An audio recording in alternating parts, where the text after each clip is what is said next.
FOR agents apprehended 8 people today following the investigation of an event anomaly.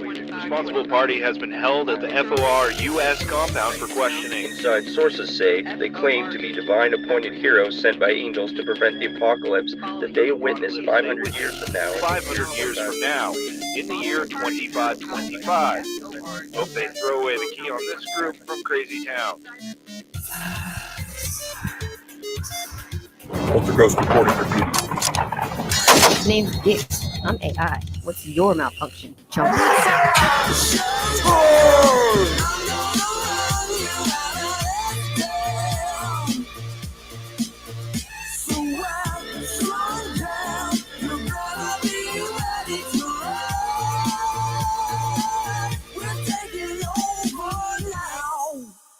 This is Ultra Ghost. I need some muscle down here.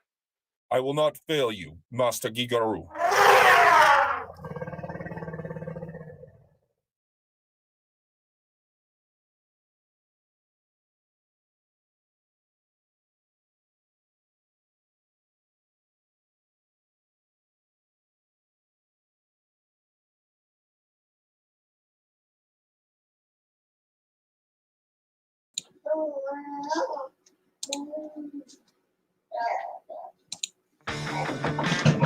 All right, everybody. It's that time again. Are you guys ready for the Inexorable WordNerd?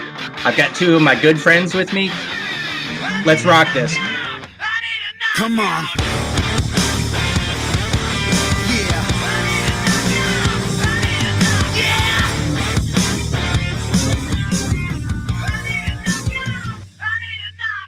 You're not a human being, you're just a piece of meat. You only threw to this lion just so he could eat.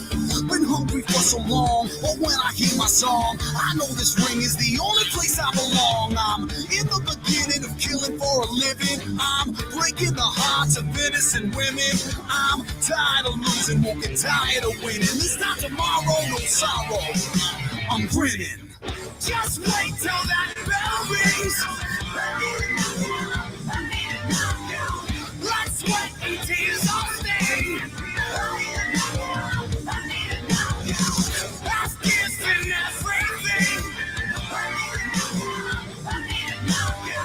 Just wait till that bell rings.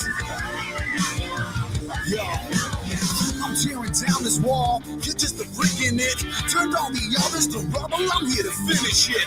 Been locked up in this cage. Don't know a life without it. But when I break out and shake up, you know you'll hear about it. In the beginning, had no interest in winning. Just a fist to the face and permission for sinning. But now I see what you got, loved everything you've been bringing. And I'm beginning to think winning is what I've been craving. Not misbehaving. I'm on the straight and narrow. Shooting through to your car, cause I'm a bow and arrow. I got a full quiver. I will deliver. Block out the whole sky with my hair trigger. Just wait till that bell rings. Blood, sweat, and tears all sting. I've kissed and everything. Just wait till that bell rings. I'm like a man on a mission, a god with a vision. Born into this prison, I cannot risk this decision. I'm on a kick up a storm, hurricane without warn. While your vision is blurring, keep worrying worse than before. Just wait till that bell rings. Blood, sweat, and tears all sting. I've kissed and everything. Just wait till that bell rings.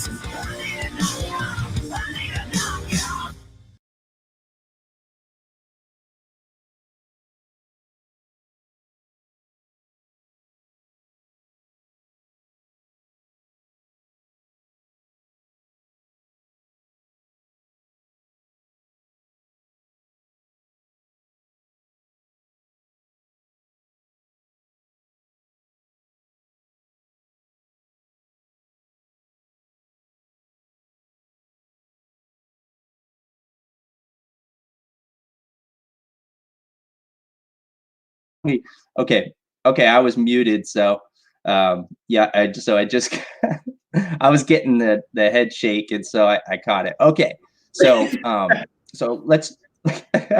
That's great, though. That's just all part of the show. Absolutely, I am yeah. Ryan. Absolutely, and so I am Ryan Palmer. I am the incredible, the unstoppable, the sometimes irresponsible but always inexorable word nerd. And I have my two friends with me here, Daniel Horowitz and Alex Schnee. They're full-time registered.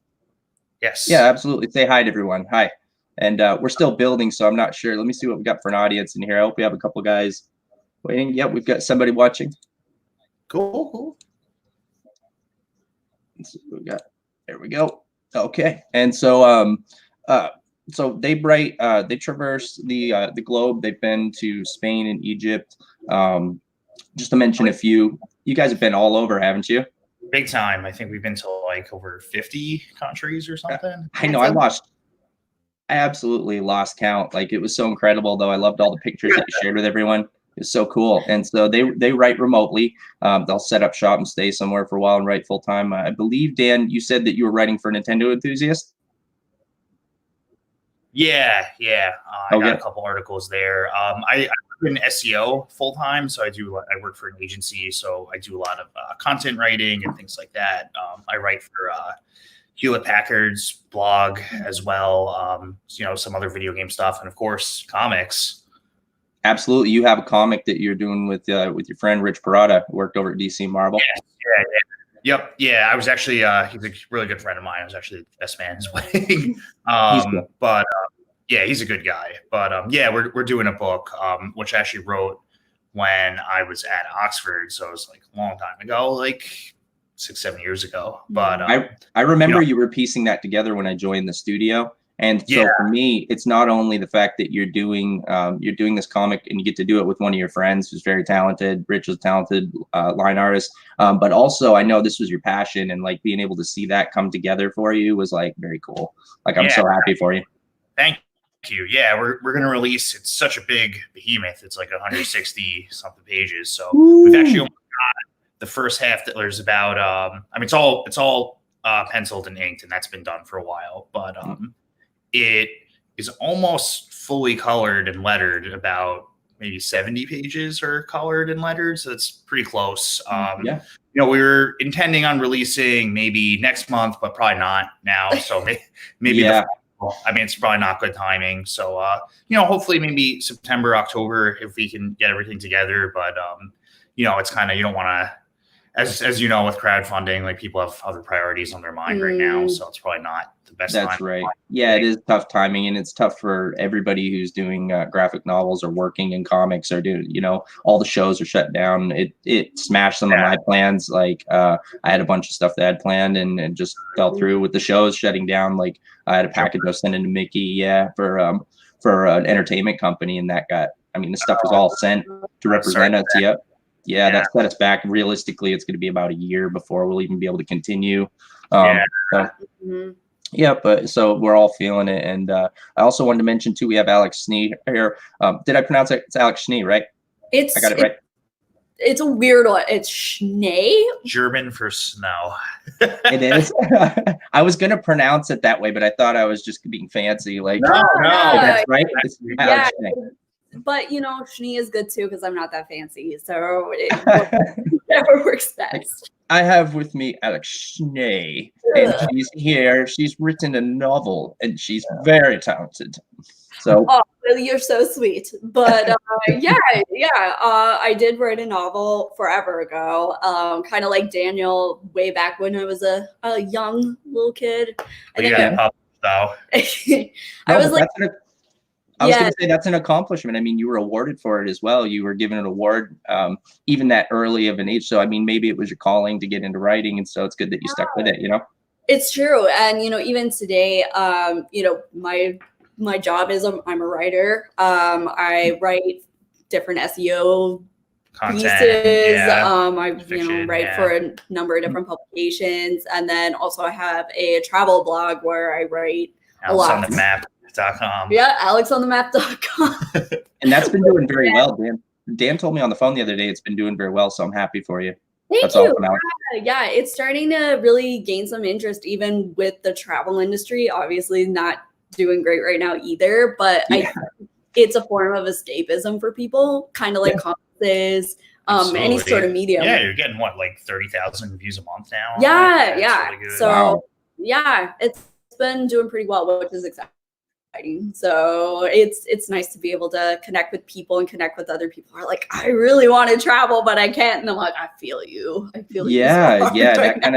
That kind of shut that down. But I mean, like you said, there are a lot more people with everybody shut in. There's a lot more people going to online for connecting, to be able to connect with other people and for their entertainment. And so, I mean, that's where we're at right now until like they come up with a solution, you know, like a vaccine or, you know, of course, like, but it's scary. It's definitely scary. But it's not a time to be a writer. No, honestly, there's honestly. a lot of work to be done. There's a lot of writing that needs to be done because more and more people are online, spending a lot of time online. So there's more and more things to write. So for us, it's not, I mean, you know, we had a couple of trips we had planned that got canceled. But overall, it's been not so bad. Could be worse. Yeah, on the work side of it. Like I know there's a lot of artists that are struggling because they rely on shows to be able to present and sell their work. So those guys are hurting pretty bad. But there is the, you know, for people who want to continue working, commissioning these artists is a way that they can make income, you know, because I've talked with people and they'll say, oh, well, I was going to work on my book, but I feel bad, you know, hitting people up to do page work and this and that with the COVID and all that. I'm like, no, you should be doing that because definitely work. Absolutely. You put money in their pocket and they get to work from home. It's remote. They can mail it to you. You don't have to have any, you can keep the social distancing. Like it's actually a perfect time if you have projects that you want to work on from home and go for it, you know? Absolutely. Yeah. I still have, you know, the colorist and letterer on Lord of the Twin Lands. I'm still actively paying, actually both part of Cornerstone. Iwan Triano is the colorist and James Reed is the letterer. Oh, good. Those guys are talented. Yeah. James Reed is sharp and Iwan is, no, absolutely. His colors are beautiful. I've seen it. I think he did Shadow People. Yeah. When I saw that, I remember when I joined the studio, he was working on that book, and those are phenomenal colors. Yeah. I know Jesse, as well as the two of them, were working on a book called Joan of Arc recently. Yeah, they got funded. Yeah. So that's kind of where we all started. Not that I'm a part of that book, but after I saw their work on that, I was like, you guys got to work on. Oh, those absolutely. Those interiors were incredible. Those guys together, huh?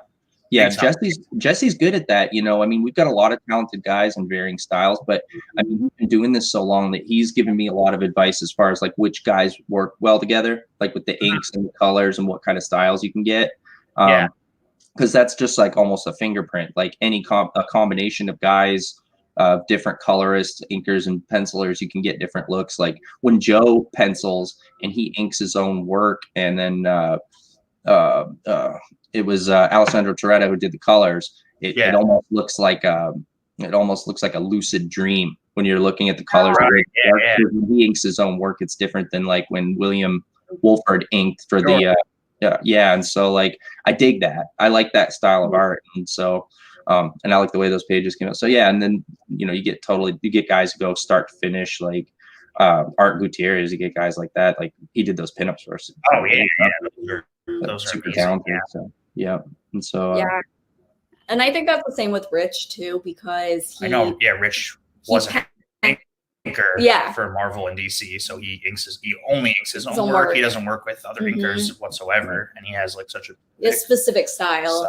So I think, you know, when you can make that symbiotic relationship, it always turns out really unique and really special. It does. Yeah, definitely. And especially I think pairing that relationship, you know, as you know, like with, you know, you Paris, even being friendly, it's nice to have like that personal relationship with artists. And like when, you know, I'm sure you and Joe are good friends, and like when you guys work together, you can create a better sense of like what you're looking for, because, you know, as you know, like when we were working on scripting and everything, that's one thing, but you know, a script is all about interpretation. So it's all about like how an artist is, you could, if you're a screenwriter and you give a script to a director, you could have 10 different movies come out. So it's the same idea with, you know, comic book scripting.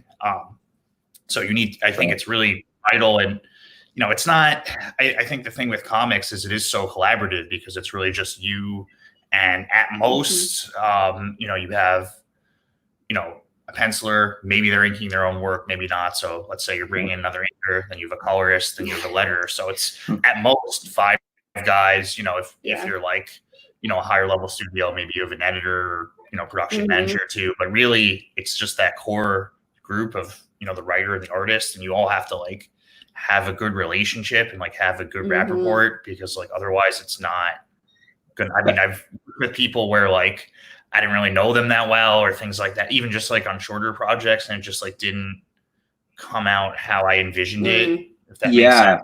I know exactly what you're saying. Being close with them and being able to actually collaborate allows you to kind of do, like you said, like you can hit that vision with them because they're willing to work with you on it, and you're able to talk it out and maybe do some reasonable edits. You know, you don't want to be micromanaging everything because ultimately they're professional artists. You know, they're going to do their thing sometimes, but to make a certain point, you may want to make, you know, there might be something that's very specific in the script that you need to tell a story, and them being able to work with you on that and do those things is definitely an advantage. It's an advantage, and being friends with Joe has been great. We've been able to play around. And the guys gave me pointers. Joe gave me pointers so I can do layouts now. So if you request layouts, Paris as well gave me some pointers. Jesse. Yeah, absolutely. Jesse spent a lot of time with me. Like, here's a piece. Jesse's inking this up for me for my campaign. I'm building it. It's probably going to be a year away. It's probably going to be a year away before I do this. But where is it here? Let me see if I can. You're going to go Indiegogo, right? You mentioned? Yes. I'm going to go. I was unable to hit. Yeah, I was unable to hit goal on Kickstarter. And so, so I'm going to try over on Indiegogo. Saturated. Oh, yeah. Nice. I saw that the other day when you were showing it to Paris. Yep, absolutely. Yeah, I drew this piece, and I mean, like I've shown another live stream, like I showed him as well. But when I joined the studio, like this was what I did. This was my first ever drawing of Mammoth Monk, right? And so to go from that, dude, that's amazing. Yeah, it's really good. So he's gonna ink this up so that we have it for the Order of the Butterfly. And what I love about this is this was I wanted to show the contrast between this humongous mammoth martial artist guy. You know, I mean, he's like 10 feet tall. He's a beast, right? And then the fragility of a butterfly is the ideas that Master Gigaru tries to temper their strength of the warriors with something that's tranquil and peaceful. And so that's the idea behind it. And so, but then you see as well that even though they're so different, you've still got the mouth is the same. They each have a trunk. And so you see how up close, like how similar they actually are. And so I don't know, it's symbolism, and I just thought it was great. I love it. And it's behind. Yeah, dig it a lot, dude. It's great. And like stuff like this, like I did this one here too. Oh, cool. You know, that's kind of good. That is Eva Bexby, the Halvin from Hatred Saints 8. Oh, cool. So she's kind of, I mean, Joe drew her, and she seems kind of, she looks kind of innocent, but ultimately she was supposed to be like the witch. She was supposed to have like an ominousness to her, because the book is a very important part of the story. Where she has this book, it was she got it in my novel that this is based from, and in the comics we reveal that there's a portal within the book to the sixth pit, where Husfark is the demon that lives inside of it, and he is in love with Eva Bexby, and so but Demon's love is odd, where he loves her, so he wants her to suffer. And so he's constantly wanting to be let out of the book. And so even in the trailer, you can see you can hear what's whispered. It's Salavert Tosmar, which is her native language for no, you may not come out. She says Salavert Tosmar, Usfark, and she's saying it throughout the book. And you find out that it's, when translated, that it's actually no, you may not come out, because he's constantly at her to come out. He wants to come out, and cause suffering. And so she's worn throughout the book series because of this struggle, and it plays into the finale. And so it's all going to be good. Each character, there's a lot of working pieces to this. It took a lot of work to get it to come together, but I think I've done it. So 4 issues scripted, right? Absolutely, 4 issues done in the bag. So yeah, those have been done for a while. Does that cover all of your novel, or? It's a totally different thing. We adapted it because when I joined, I saw the merit in the studio, and I wanted to work and earn a slot and be able to pitch it to Jesse and team up. because obviously at first it was because I wanted to do my own work and I wanted to be a part of something that I saw as great. You guys inspire me, like all of you guys, everyone, you too, everybody else that I've met in the studio, seeing beautiful art in my feed.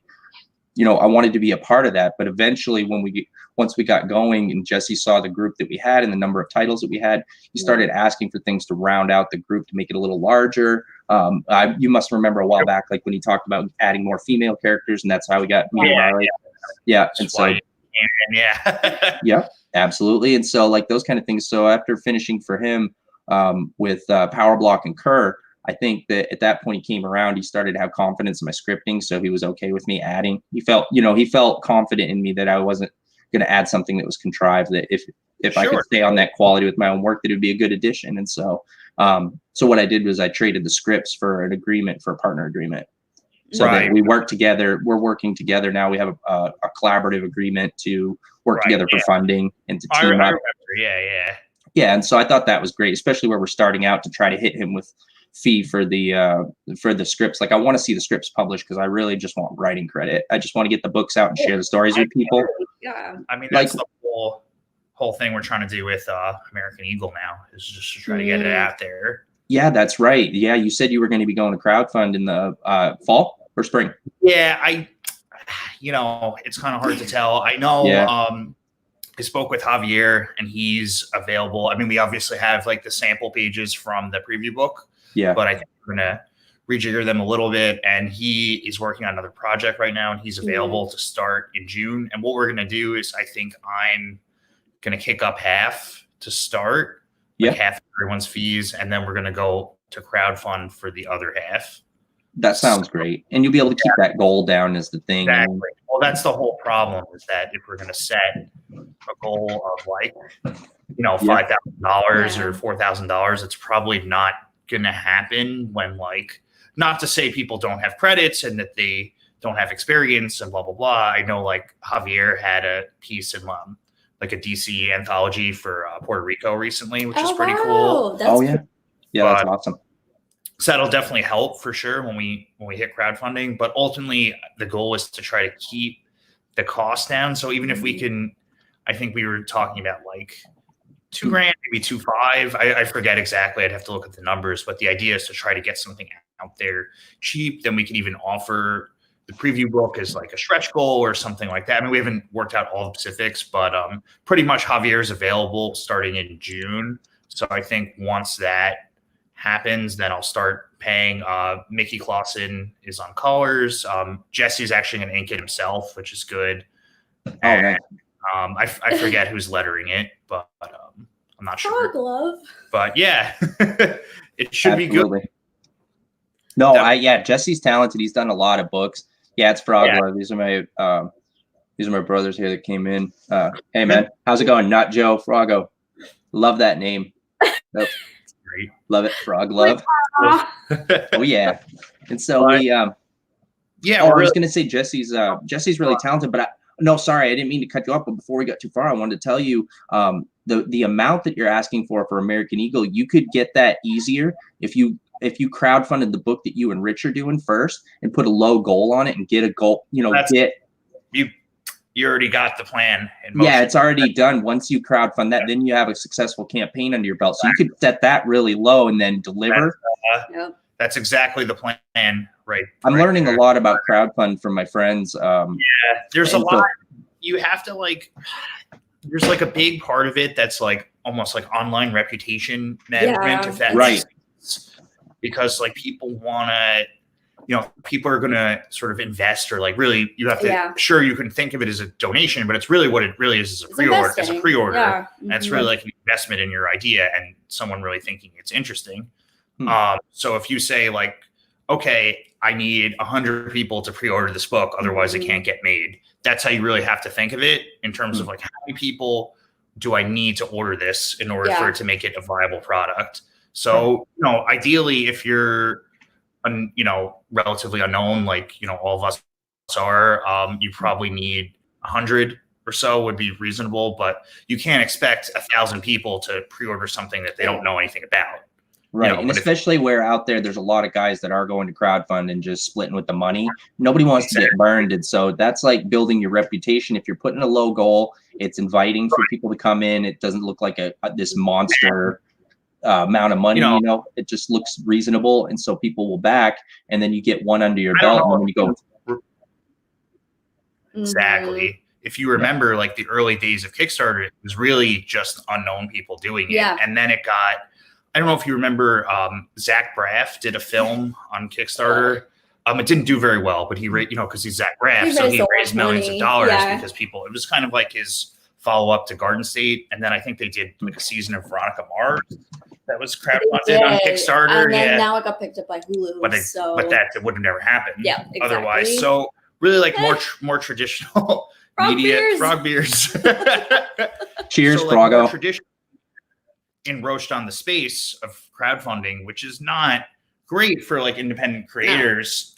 But obviously Kickstarter and things like, other platforms are all down for it because they make more money on the commissions. So it's kind of it's a tough spot to be in, especially something like comics where you can have bigger names go into crowdfunding today if they want to do projects that aren't wouldn't work with like traditional publishers. Like there's a writer that I shouldn't say used to really like because I still like him, but I don't really read as much of his stuff anymore. Called Greg Pak, and he did Amadeus Cho, who was like the Asian Hulk, basically. But that was like back in the day. But now the character got turned into Hulk, but he made it maybe like 8 or 10 years ago, and he was a big writer for Marvel and DC. And he wanted to do his own projects that like were very more niche. Maybe they wouldn't be published by a major publisher, but he has a following. This guy, he has a reputation. So he went to Kickstarter. He probably raised hundreds and hundreds of thousands of dollars on various projects. And now I think that's more of his career. Like I think he'll still occasionally do things for Marvel and DC or whatever, but that's really where he makes his money. And sure, if you really like him and you want to follow, whatever this guy wants to put out, I want to read it, that would be great. Maybe that's not everyone who would pick up a whole comic, or I think he did like a Batman versus Superman thing for a while. Maybe that's not everyone who would do that, but this guy, he has a following, he has an audience. But something I'd like to add on that note real quick is that, I think a lot of indie creators are doing that and going to crowdfund. And if they have a following or they build for a following to do that, because the mainstream is almost falling away because people who are smart, like you said, this guy's a following, people who are intelligent and they're talented and they're smart enough where it doesn't take much. It's pretty easy to go to crowdfund and do these things. If you're handy, you can do that, place orders and put this together and get it to backers. Being able to do it yourself, if you're at that caliber, then those people, normally would be getting jobs at the mainstream, but why would they do that when they can do their own property? They go to a mainstream and then they write someone else's character, they get a paycheck, but they don't own any of the work.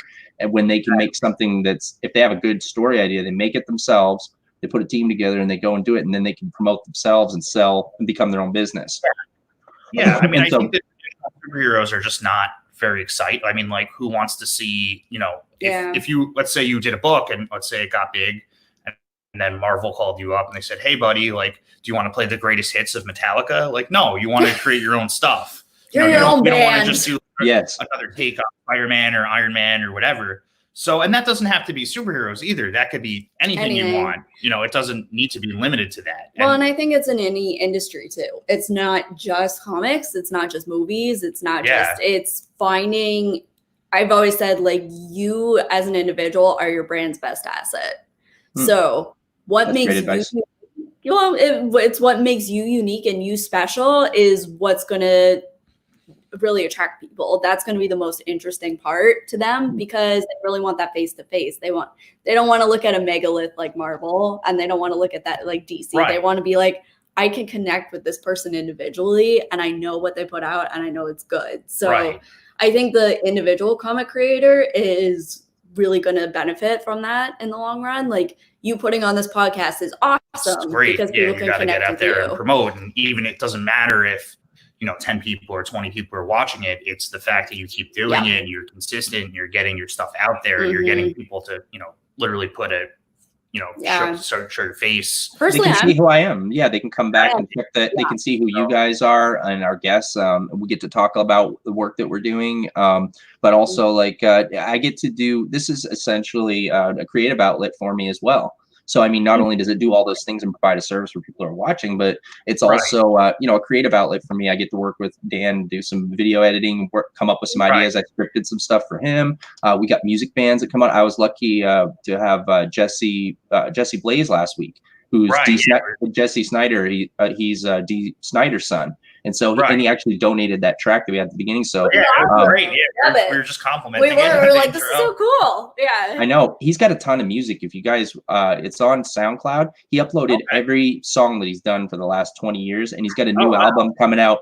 Yeah, he's got a new album coming out May 1st, and he's going to come back on before to talk about it. But he uploaded it free for everybody, and he put a title on it called "Cure for the COVID-19 Blues." And it's just free music for everybody. He wanted to give it to fans so that they could just have something cool to listen to. So I thought that was great. Yeah, that's great. But as you said, like having a show, I mean, doing anything to get yourself out there and be creative and, creating yourself as you said, your best brand advocate. That's really what's important. I mean, as far as like the marketing, I mean, of course you have to do actual marketing. You can't just build good content and expect people to come. But on the other hand, you do have to have good content to even have a foundation of anything. Because if you just purely put stuff out there, and it's not good, you're gonna get so much hate. People are gonna be like, "Oh no!" I mean, especially on the internet, people are very, very cruel. And they can be vicious. Oh my god! You remember when you were writing for like Elite Daily? Oh my gosh, yeah. I way back when I was first starting my writing career, really, I used to write for Elite Daily, and this is when it was really big too. And I would post articles, and they would have millions of readers. Millions of people would read them, and they would be funny, humorous, like, what's a 20-something to do when they're broke? Like, what do you do when you're broke? And then it would be like a list of stupid things that you do, like, watch a ton of Netflix because it's cheap, blah, blah, blah.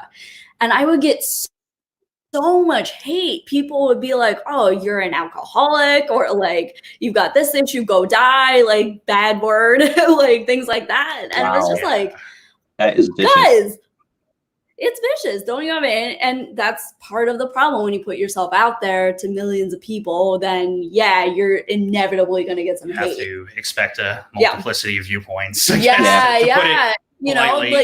every 20 people were like, this is spot on, this is so funny, I love this, there was like one person who was like, this is trash, like da da da. But you know what? Yeah.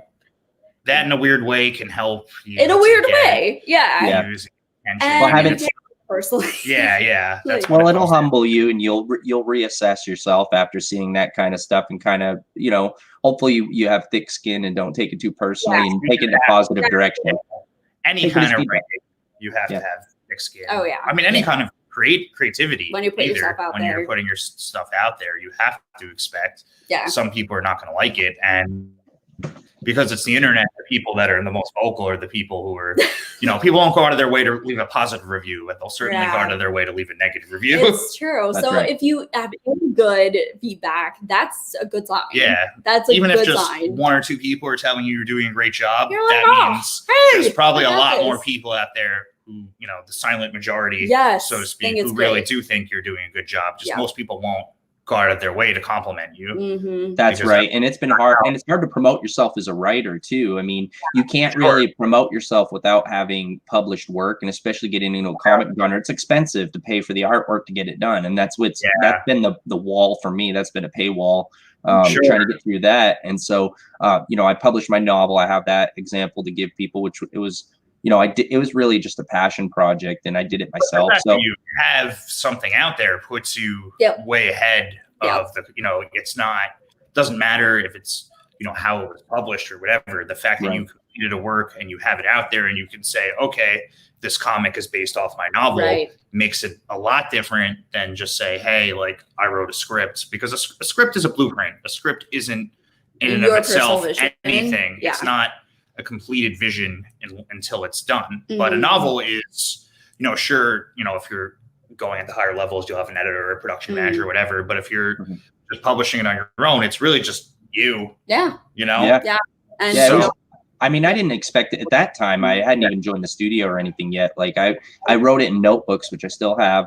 I just wanted to say that I'd written a book, you know, like I went to the movies at that time. It was what, 8 or 9 years ago. And I remember there was a climax point in the movie. It was a forgettable movie. I can't even remember what it was, but I remember waiting for that climax and that line that the hero was going to say. And it was very lackluster. And it was kind of a letdown. Yeah, it was though, but it was noticeably, I was like, Jesus, it bothered me as I was walking out of the theater. I was like, they couldn't come up with something better than that. I mean, I was excited at that point, like, and I felt like kind of let down. And then, so I was like, I could write something better than that. And then at that point it clicked. I was like, well, do you know what? How am I better than them if I say I could write something better and I don't write anything? So I was like, you know what? I am going to go for it. I started writing a notebook, and then I just kept going and published it just to say that just to have that finished thing in my hand and say that I've done it. And I was, so the people that read it said that it was good, but just not a lot of people bought it. I don't know how, I didn't know how to market myself. I still figured it out. You could have 5 people who read it. It's irrelevant. It's the fact that you have it out there and that people read it. And if you were paid for your writing, then you're a professional writer. I mean, that's all it comes down to. Like there's what's the standard of like, well, if you don't make X amount a year doing writing, I mean, there's nothing to do with that. If one person bought your book and paid for your book, then you're a writer. Well, it doesn't really matter. Going back to that conversation we were having earlier about independent artists and things like that, I really think that this is the time to shine when it comes to that. That's right. Maybe, when you released your book 10 years ago, that wasn't necessarily the time. That doesn't mean it's not going to gain momentum now, and what you're putting out there is not going to gain momentum. Industry has changed so much. I mean, let alone the last few years. Versus 5, 3, 10. I mean, 10 is a literal decade ago. I mean, things were so different. Like publishers are not Word. You have so many digital resources now. Like it's a totally different ballgame. I mean, just to give you a good example of something where you can talk about niche things, I've been really into like the Byzantines lately, or like the late, kind of like late Romans. And, I read this whole book about it, and I was like, it would be interesting if there was any like historical fiction about this. So I found a self-published novel on Amazon, and I bought it for a few bucks, and it wasn't like the best thing ever, but this kind of thing would have never existed before. So then this is something I was interested in reading. So I actively went and sought it out. And that's pretty cool. The fact that there are so many different kind of things that can exist. I mean, if we want to take it back to comics specifically, if you want to go to like the earlier days of like, superheroes and things like that, there was a lot of innovation going on. I mean, like a character like Spider-Man, why is he innovative? Because he's the first real everyman kind of hero. Yeah. But Spider-Man of, yesterday is not really what the Spider-Man of today is, of course. And if you try to, I mean, I don't know if you've tried to read a comic, like a mainstream superhero comic lately, but they're completely inaccessible. And this is I'm talking about someone who was in it for years. Like I, interned at Marvel and Valiant and all this time, been, at least peripherally involved in the space, and it's completely inaccessible. If you, that's why they always keep doing the number ones and things like that. And even then it's so confusing. Like you have to know basically like a whole fucking encyclopedia worth of lore to even like understand half of what's going on. Well, I think that's a good point bringing up Spider-Man, because I think part of the reason why Into the Spider-Verse was so successful is it really kind of brought comics back down to that level and saying, okay, here's the everyman Spider-Man again. Like here he is again. Yeah. And the animation was beautiful too. Absolutely. Beautiful. Yeah, really well done. And I think, people really identified with, we were just saying this too, we live in Brooklyn and the story takes place in Brooklyn instead of Manhattan, where all the other Spider-Man. It's in Queens, the original one, actually. Was it in Queens? Yeah. See, that's exactly. And then it all took place in Manhattan after that. And it's like, well, Manhattan's like not as accessible. It's, where more wealthy people live. You're less likely to have crime there than you are in Brooklyn or Queens. Right. So that was really interesting to us because it was like, oh, this is our neighborhood. Like we know that. This is where we live. Yeah. So it really reflected that in the way that I don't think even like the comics largely do, because Yes. you know, you have to know all of these. And sure, Into the Spider-Verse had some of that. It had the lore in it, but it didn't make it. You didn't need to understand everything that was happening in order to enjoy the story and enjoy the characters. Yeah. And I think that's something that's really missing from. And I think that's why so many people have been turned off by Marvel or DC books or things like that. And you know, obviously, there's the whole thing with Diamond happening now, where there's no comic book distribution, like the industry. So that's that. So going to crowdfund, like that's where people are going to get their books. So I mean, people still need entertainment. I don't think I've heard someone talking about it before, and like I don't think it's a problem to post up crowdfunds because people need entertainment. They're not able. What about collectors? They're not able to get that stuff now. So really, I don't feel that there's anything wrong with putting it up there. I mean, you do risk people not being able to afford to back it, but I mean, if it's a reasonable amount, I'm sure that it's not terrible to be able to get someone a book. Like people do want that kind of thing. And when you were talking before about the comic, the publishing industry, I have personal experience with that because when I published the book 8 years ago, you know, I was very new and green, and I published this book and I was like, man, this is great. And I read it myself even, and I loved it. And my father read it, and some friends read it and thought it was great. And so I was going forward. I went to Goodreads, and I went to all these places to try to promote it and tell them, hey, my book's available and I'm a new writer and this, and thought that I was going to be able to go on and make other creator friends. I had all these ideas of how the market was going to be, and it was nothing like that. I came in at a time right when print on demand was blowing up and a lot of indie creators coming. So the market was just getting so saturated, and there was a lot of frustration in the market for like mainstream writers because there was such an influx in independently published books. You know, essentially I looked like all of the other guys that had just taken the easy self-published route and didn't deserve it. And so I got a lot of guys trying to reach out to people that experience, say, hey, would you be interested in reading my book? Would you, I wanted to make friends, and they were just stomping on me left and right. Like they were stepping on me hard. I got battered really. And so I started working in comics and wanted to do that and ask some advice from people because I thought the visual and literary together was stronger as far as telling a story. And I wanted to pursue that. So I got referred to digital webbing, and that's where I ended up. I did some freelance work there. And I eventually saw an ad from Jesse Hansen for Cornerstone looking for artists. Yeah. And that's how I ended up finding him. And I was admiring art. So, I mean, if anything in that pattern had not happened, like I wouldn't be here talking to you. I wouldn't have met you guys either. Like it started this whole thing for me. It all started from one moment where I just decided to go for something that was maybe not easy, just to try it, something I've never done before.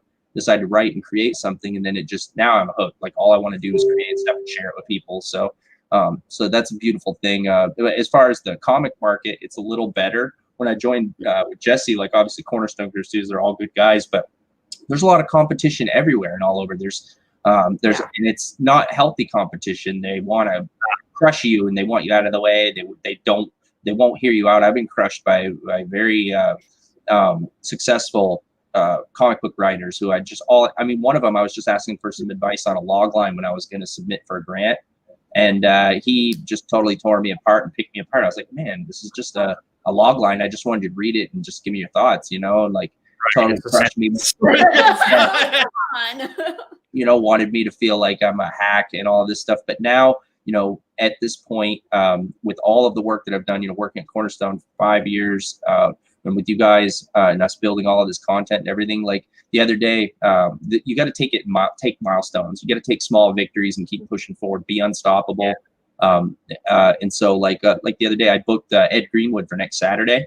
He's one of my childhood writing heroes. Like, he wrote all the Elminster and the and Forgotten Realms novels, but he also created Forgotten Realms for TSR, for Dungeons and Dragons. He created it. It's arguably, in my opinion, it's the best campaign setting TSR ever published. But it's like, there's a lot of people that agree. He's very talented, and so he actually, when I booked him for the show, he actually agreed to look at some of my work, and so he took a short story that I wrote that's unpublished. It's a 10,000 word short story, and then he took our preview book with the one that I did with the titles that I write. I keep that as like a sample of my work, so if people want to know how my comic writing is, and I laid out some stuff in there so they could see my creative ability. And so I sent that to him, and He read it all. He said the writing was fantastic. He did tell me that in my short story, some of the punctuation was bad on dialogue because it jolts the reader with his advice. That's not insane.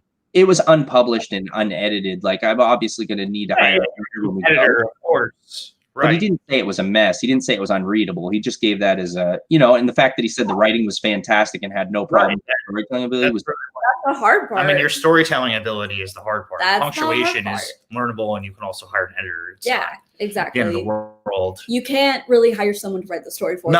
That's right. the thing. But it just goes to show you, as you said, is that you could connect with someone like that. Is that really we're at a time where like the gates have fallen down and like everyone can come in, everyone, and the sort of talent speaks for itself in a way that, I mean, I know you could speak to your experience with traditional publishing. Oh yes. When I first published my novel, the gates were almost down. There were still gates and you still had to have an agent. So this was what, 8 years ago? You published your novel 7 years ago? Yeah, it would have been 10 years ago since the contract. So yeah, 8 years ago. So yeah, the gates were still kind of there. They were wobbly, like you knew they were coming down, but traditional publishers were still really holding on. And yeah, you still needed an agent. You still needed all these barriers to get to where you were going to go. I had an agent. I had an editor. Everything looked really good for me to be successful. And it just kind of fell apart because that was where the industry was. And that was totally out of my control. Like I could have put out a great product, a great book.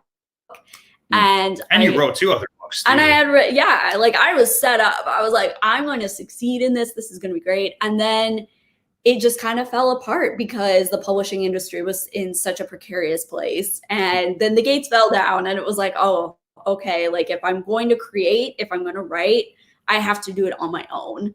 And I have to create my own product on my own and not rely on other people to promote it for me and I think that's where we really are now, is just saying like, if I want to make this, I have to make it and I have to be my own best advocate. Right. And it's storytelling. It doesn't have to necessarily take the form. I mean, like with your blog now, it could be anything. It's just a matter of, finding a creative outlet and trying to get paid for it. Basically. And saying like, hey, I'm not going to, I'm going to pitch with a travel blog too, right now. But if you're going to make money, you have to put yourself out there. You have to say, okay, I need to contact this company for sponsorship. I need to do this. I need to do that. I need to build my following and actively build my following. So it's not sitting around waiting for something to happen. You have to actively go out and say, like, this matters so much to me that I'm going to put myself out there and my awkward, nerdy, scary self out there. And hopefully people will like that and resonate with that. And you nailed it. You described me perfectly, Alex. Thank you. I know. I'm there. It's like awkward, nerdy self. It's a good thing though. It's an exciting time in a lot of ways because I think there's so much interesting work that would never have been able to have been published or gotten out there. And maybe there was so many people who would be interested in reading things who might not have been interested before because they didn't have that kind of connection with people or things like that. And you can really develop that now in a way that like is not possible. I hear you. Working 60 plus hours a week. A lot. I think that's the thing. You can go ahead and read that if you want. If you want to read that all the way through, you can. Oh, sure. I'm working 60 plus hours per week. A lot of blue collar workers are, and I definitely want to be able to back and support my escapist hobbies. That's the goal, right? Like we're all. Absolutely. Yeah. And I think, now is a better time than any time.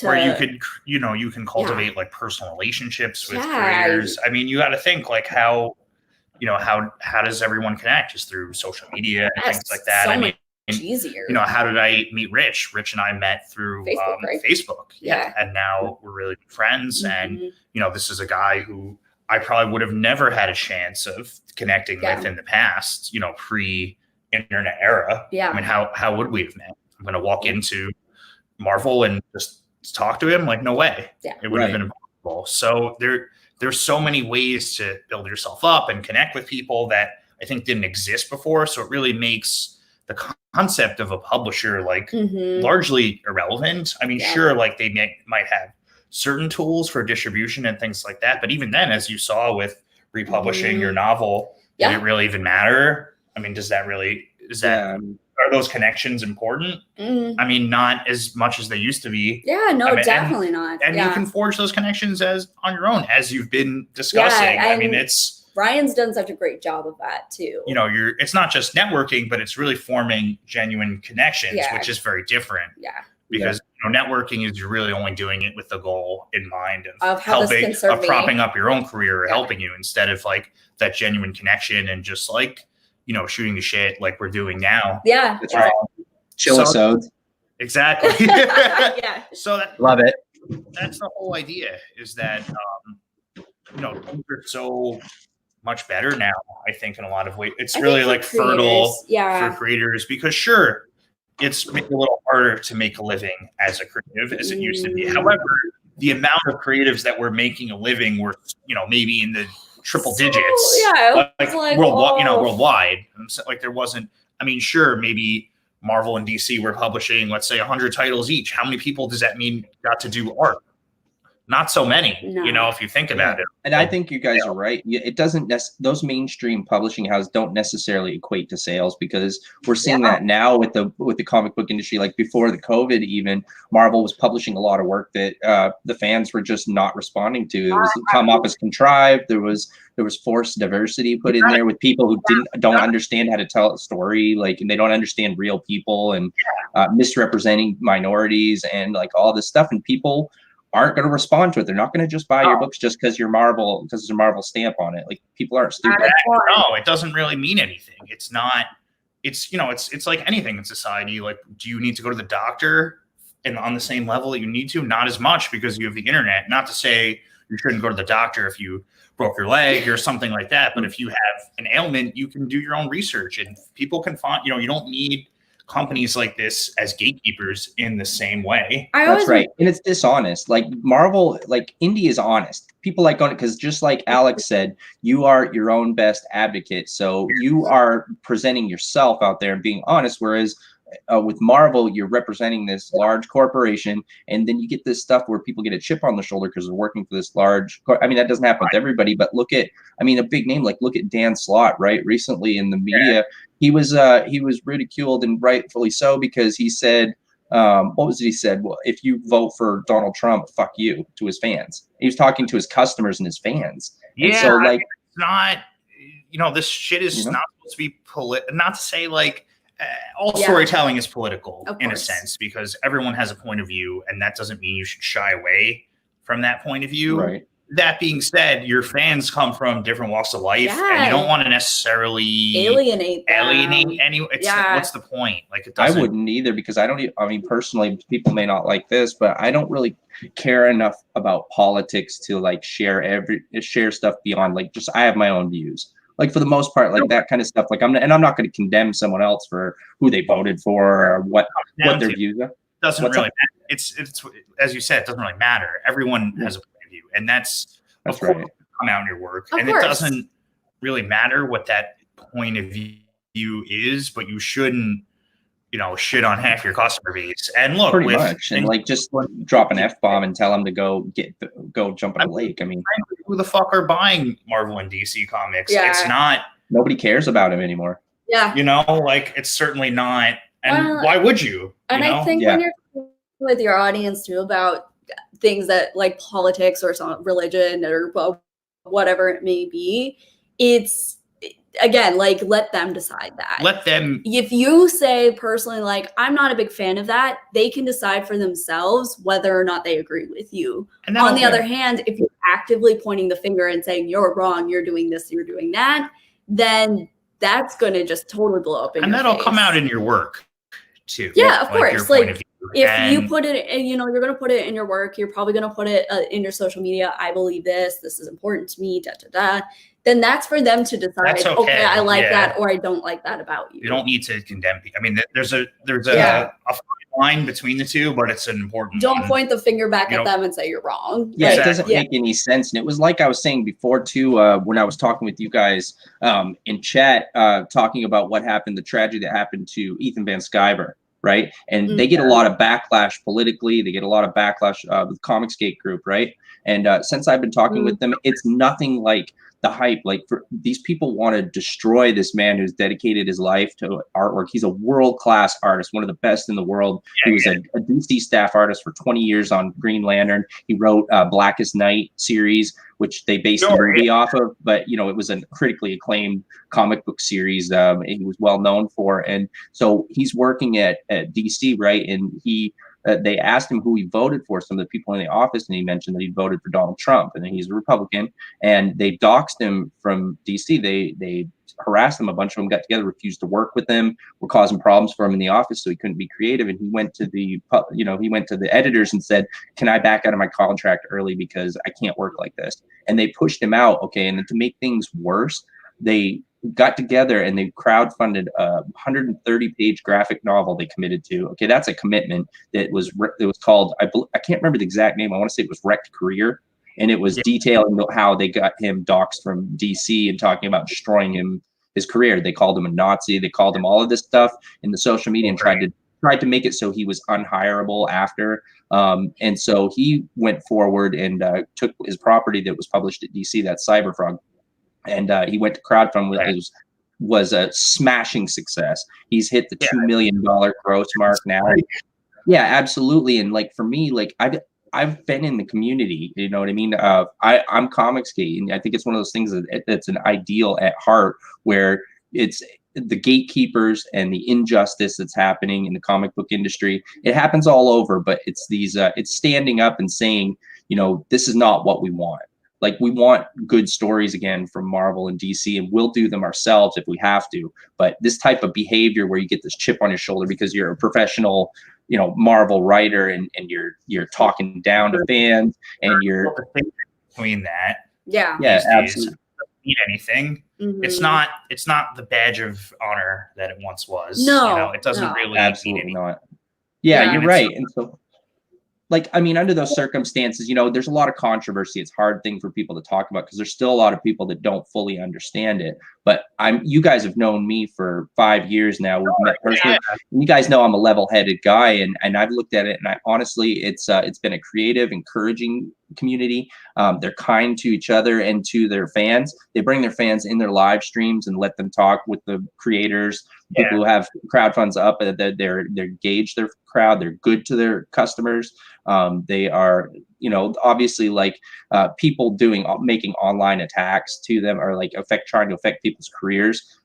They protect themselves, and they do live streams to correct these kind of things that go around. And that's ultimately what it is. It's about protecting creativity, ultimately, and from these people that they label them SJWs for the social justice warriors, but these are the kind of people that pushed him out of his job and had no respect for a person who dedicated their life to being an artist, has a family that he's trying to feed and put a roof over their head, and over a political view to go to that extent is, there's something wrong with a person who's like that. And it's just, that's what the community is about, is identifying those kind of things.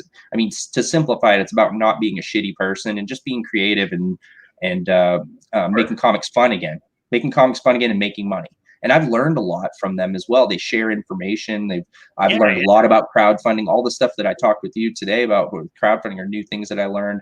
It was their suggestion to start a platform as not only a creative outlet, but also so that we all share live streams. We go in each other's live streams and do content. I thought it was a great idea. It's fun, but and then working on your Twitter and stuff and getting to that point where you can go to crowdfund and get customers and get them good quality books. And that's what they're all about. And people are losing their minds over it. They call the guy a Nazi still.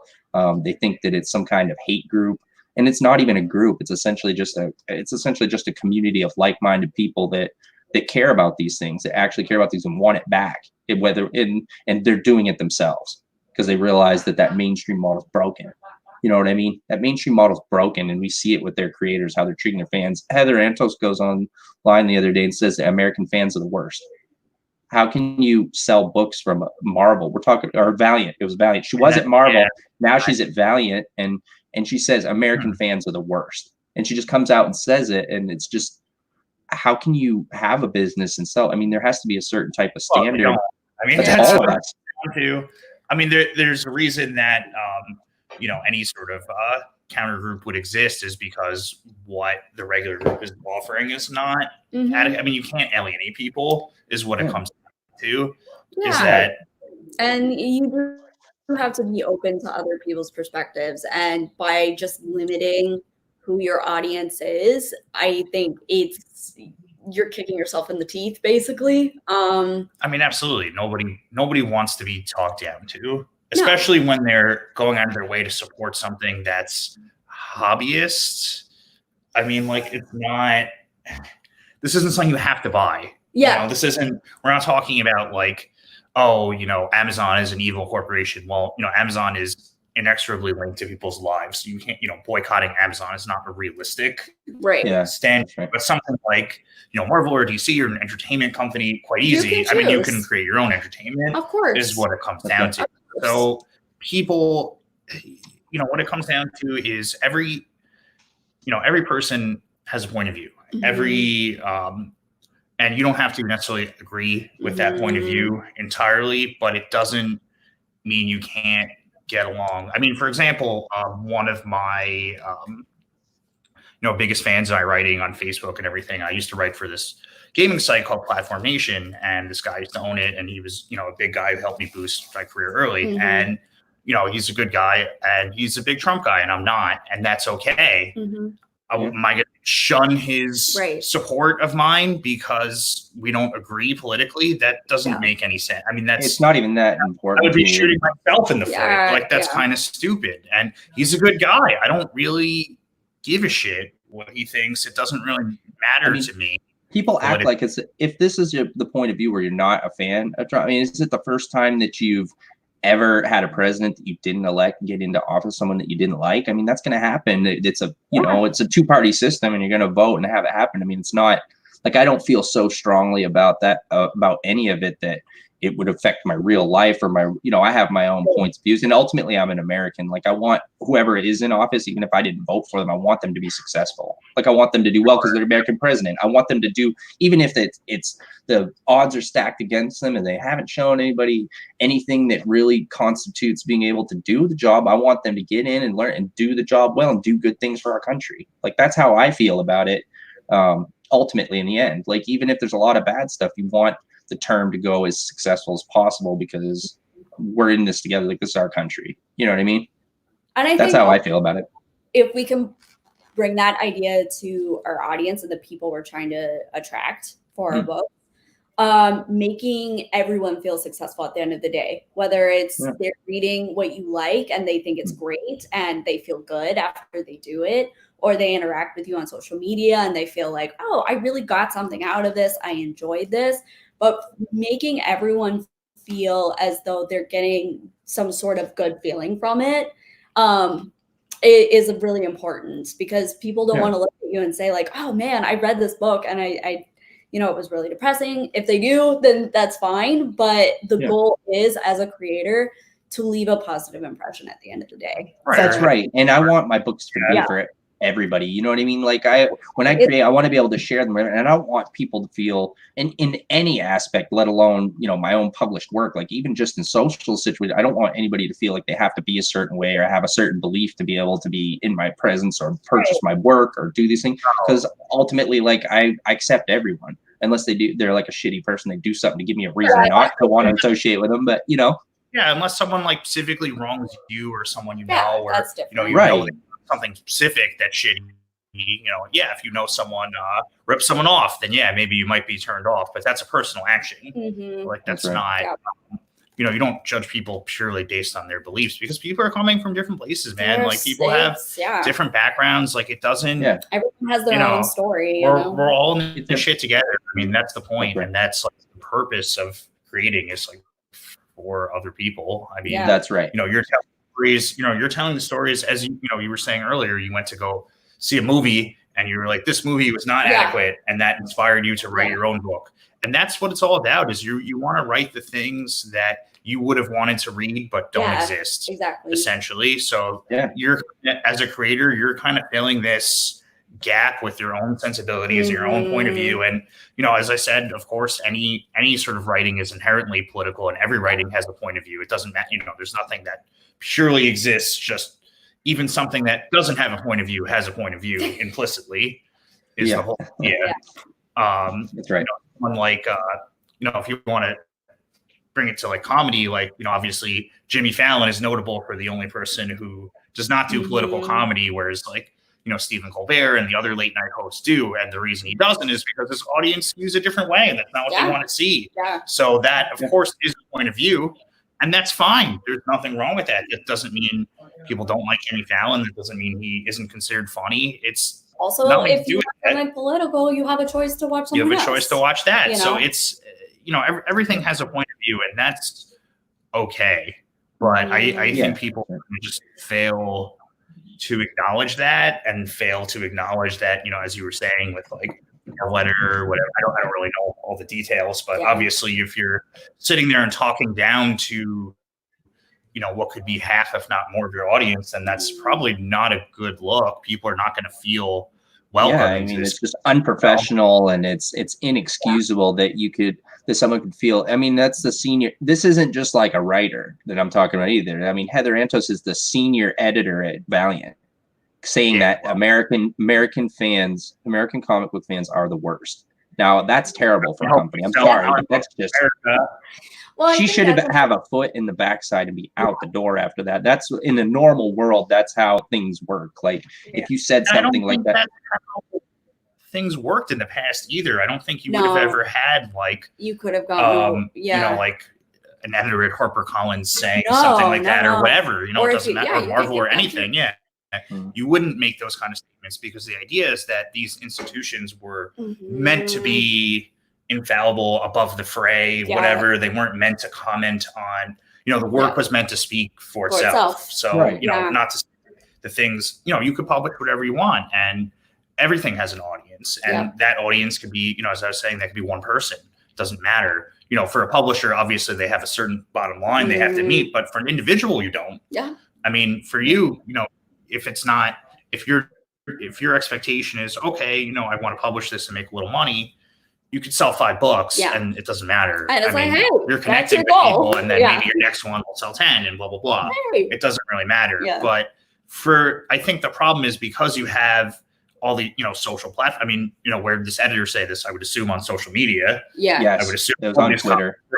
I would assume all of these comments were on social media. That's not a statement that, say, an editor 10 years ago could make to the press. You know, that's not how that works, because you had that structure in place, you know, kind of like decorum almost. Like it doesn't matter what people's point of view, you just wouldn't make that kind of statement. Well, and I think that's important too, because in the mainstream, they might not have had a voice up until the point where you're, you know, the head editor at Valiant or whatever. But I think it's really important nowadays too to be social media literate and saying, okay, if I put this out there, how is my audience going to respond? You have to understand the things that people are putting out there can be read by everyone. Like, this isn't your fucking like private notebook or something. Like, it is. It's okay. Every time I post something, I always think, okay, what's worst case scenario? Like, what will if someone is going to have a hate comment, what are they going to say? You know, and then if it's like, well, okay, I can change that and I can make it a little bit better, then I tend to. Yeah, like, words straight up have consequences. They do. Words and on, you know, as writers, we know. And and I think it is important, not before you post anything or create anything, always think worst case scenario. Of course. Worst case scenario, they're not gonna like my book because of this scene. Worst case scenario, they're not gonna like this post because of something I put in there, or it looks like it's selling out, blah, blah, blah, blah, blah. But having that before you post can kind of mitigate some of the after effects, the negative after effects that you get. And I've been guilty of it. I think I've, you know, obviously at the beginning of my career, because I was new, and then other times I get emotional and I'll post things and I'll be like, wow, man, I probably I probably should have held that one back. I let my emotion get away. For the most part, I'm all right. You know, Bye. I'm all right.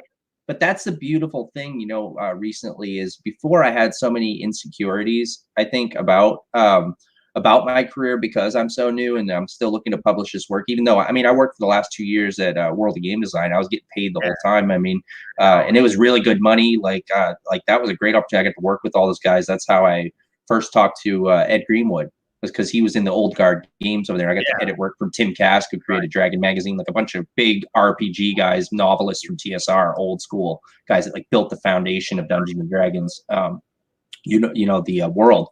And so like I got to do all of that, but recently getting in with these guys over at Comscape, it gave me a confidence because I felt like the things that I felt that was wrong, like the gatekeeping that I'd experienced coming up through, these big name guys stepping on me and crushing people. Like that's not, if I was in that position, I wouldn't have been doing that to someone who's new, but there's bad business practices that are happening, bad socially assholes. Like, yeah, and I felt confident because nobody's like that over here. Everybody's very kind. Like Dan Fraga worked over at Image. Like he was very, very kind to me. He's had me on a stream a couple of times. Like one time one night I wasn't expecting to get on very late and he let me on. I was completely hammered. Like it was a total mess. And he was just like the next morning, like he messaged me personally and said, "Thanks for coming on my stream." I was just like, no way, dude. I totally demolished that segment of the stream. But I saw it afterwards and everybody was in good spirit. They were all right with it. Like it wasn't a big deal. Like I felt embarrassed when the next morning, like, I was like, oh my God, what a train wreck. What did I do? And everybody was cool. And like, so, you know, these are kind people. They're not like what the mainstream guys who want them out of the way. Nobody wants that story to come out. And he's trying to get out and talk to people. I mean, the people who are in the Comscape community know, but I mean, you get to a point where someone's harassed and pushed out of their life's work. And then to put salt in the wound, they committed to a 130-page graphic novel detailing how they destroyed a man's career who has a family. It's crazy behavior. It's insanity. And that's the kind of things that they're standing up for. Essentially it's a group, it's a community, and it's people who are like-minded, but also people that are willing to stand up and fight for what I feel. This may sound dramatic, but I think they're fighting for the soul of the comic book industry. It's for the heart and getting back to story and what's important, getting that connection with the fans. That's what they believe in. It's something that's been completely lost by the mainstream now. And it's also poetic justice. I mean, Ethan Van Sciver's a self-made millionaire now. He came back out of the ashes of this tragedy and was able to build something great and share his knowledge with other creators and work towards indie, which that's where I believe it's going. And there's lots of other people who are very successful who feel that way too, like Peter Smeddy as well has been on their live streams. And, you know, they asked him if he was essentially like, if he was joining Comicsgate, and he said, it was funny. He said, I saw the live stream. He said, I was here before you guys. And so that was it. And they let it go because he's been doing this for like 14 years, alternate comics, and he does his own distribution too. He's not relying on Diamond. Like he did the legwork, called the shops and got in himself, but he couldn't, but he helps them. He's helping with publishing, like with printing and offering the newsprint and talking with their guys. And we stand up and speak our mind on all of this. And he was tired of it. He bit his tongue for many years. He got swatted on a live stream. Somebody swatted him. You know, his family could have been hurt. Like the SWAT team came right in during his live, and like, you know, he was arrested, and then they celebrated it. There were people in mainstream who celebrated it because they wanted to see Peter out of the way because he was so successful as an indie. They wanted, and he speaks his mind, and he's smart. He's very he has a lot of conviction when he talks about something, and they took that as a threat. And so there were people that were celebrating this thing happening where his family could have been killed. He could have been killed. And so like he had a hard time, and eventually he just said, you know, I can't bite my tongue anymore. It's time to stand up because it's unacceptable. You're just saying it's unacceptable for professionals to act like this, and for us to rely on these people to tell us what's good and what kind of comics we're going to get. You know what I mean? Indie can do it, and we can do it just as well with new stories and give people something they can trust. They trust they're going to get good books, and you know, there's many other independent creators. Dan Fraga recently just joined, and he got a lot of backlash because people don't understand it. He had friends that disassociated with him, but like I said, I met him. He's been nothing but kind, and he has a career, and he didn't step on me. He treated me like a human being, sure, regardless of what kind of success I have. He didn't have anything to gain by being nice to me. He essentially was just being kind to me. Didn't know me from anybody, you know. And there's a lot of that going on. It's not what people say. They want to see Ethan Van Sciver go away because he represents what they don't. And he is the opposite of what they are. Would they want to be able to not be held accountable and say whatever they want and choose who their fans are going to be and have this political voice that's a division of people. And he's the opposite of that. And him having that success, they look at it as a threat. And so, a threat to that, because they'll publicly call, they're not, we're an indie community, so we're not held to the same standards as Marvel and DC in certain practices when you have a contract. So we're able to call them out on their bullshit. If something happens, we can be honest and the fans can come and see that, what's going on, and we can explain it. There's a lot of guys who have platforms of YouTube online that are able to share when these things happen, when despicable things happen in the comic community, and share it at face value. I mean, it's right there for the world to see. They just make a place where you can go and see it. And so that it's about building awareness of these things so that we can have a higher standard in publishing and for creative professionals. It'll be better going forward. We'll have better books. We'll have better creators. When we come out of this COVID thing with enough building, that things are going to be much different. And even if Marvel and DC don't shut down and go into a media, which some people think they're going to do, they're going to go primarily media. Even if they don't do that and they're still around in comics, at least hold them accountable for shitty behavior so that we can move forward from there. And hopefully, Marvel and DC will have better discretion when they're, or Valiant or any of those publishing guys will have better discretion when their creators and their employees are addressing the public, because that's just bad for everything, that's bad for comics in general. And I love this medium and I love this kind of work, and you don't want to see it go the way of the dinosaur because people want to ride the industry bareback right into the ground and then sell it to the glue factory. You know what I mean?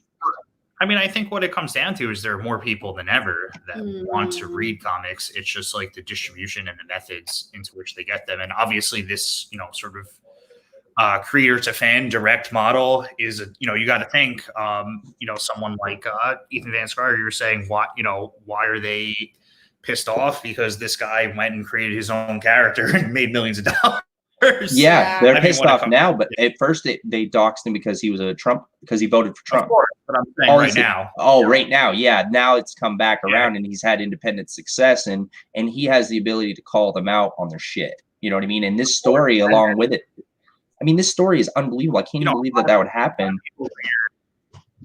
Right. A lot of people you're describing have had successes with mainstream media, but it's kind of like, well, if you don't think or act a certain way, you can't be a part of it anymore, which is kind of crazy, because if you think of, like DC is owned by AT&T, like it's not, well, see, that's the thing, honestly, that makes me the most frustrated with mainstream comics is not even comics, but I would say like Marvel and DC and their media aspect of it is they're not creating for the fans. They're not creating for people who like to read comics. They're creating to make money. And that's okay. It's okay, but it definitely it's not I mean, I'm not interested. I'm not super interested. I don't read Marvel or DC books anymore, and I used to love them. Yeah, but it's not because of any political things, right? I just not interested in the storytelling, and the storytelling exists to further, buy more shit, blah blah blah. See, and that's the thing. As creators, to keep that in mind is like the money is fantastic if you get it, like that's great, and if you manage to make a profit while you do it, that's fantastic. But the whole reason you're creating to begin with is because you like to create, you like to build something, you like to make something, you want to make it for other people. So I think that's the biggest thing is when you notice that shift, especially in mainstream, where it's like, I'm doing this to make money. That's when I immediately get turned off. And I'm like, I don't really want a part of this anymore. I noticed that with bands. At that level, right. Yeah. I mean, at that level where they have millions and millions of dollars and they're using it to like create these cash grab campaigns for books that aren't even quality. Like it's all right to want to make money, but the whole thing falls apart if you're not, like, as if the whole thing falls apart if the creator themselves is not holding themselves to a standard, making quality storytelling. Like ultimately that's where it is. Like fans feel like they're ripped off because they bought into this, and when they get to the end of it, they realize that they've been had. You know what I mean? That's how you feel. You spent money and invested in this, and you got this soulless thing that's in your collection now, something you pretty much just going to use to hold up your one leg on your table, like make a doorstop out of it. Like you don't want it, you know? Yeah, exactly. No, I think that indie money is very important. My entire comic book collection to a buddy of mine. Yeah, because I just didn't want them anymore. Like, and there were all boxes. Like, boxes, whoa, that I got from interning at Marvel and everything. I gave it all away. Probably thousands of comics. Thousands of comics. I'm not kidding. Thousands. And just not interested. Yeah.